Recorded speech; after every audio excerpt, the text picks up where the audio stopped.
Good morning. I'm ready to present you today headline of Ukraine. Armed forces of Ukraine shot down 7 enemy planes in a day, General Staff.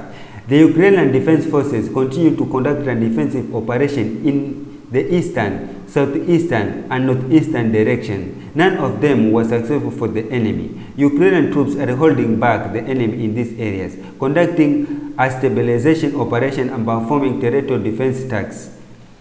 Lukashenka withdrew part of his troops from the Ukrainian border. At the same time, a significant grouping of Belarusian troops remained near the Ukrainian border.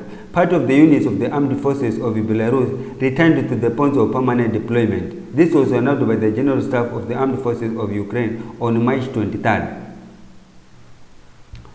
Russia openly threatened to use nuclear weapons in the event of a provocation by NATO.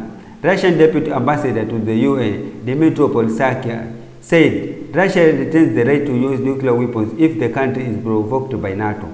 Answering a question about the prosperity of nuclear war against the rest of the world, Polsakya said if Russia is provoked by NATO, if Russia is attacked by NATO, then why not? We are a nuclear state. This is a war. The presenter quit Russian Channel 1 because of the event in Ukraine.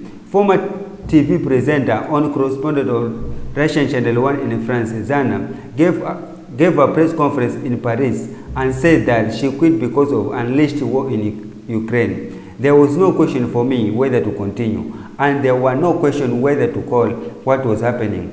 Peacekeeping operation, this is a war.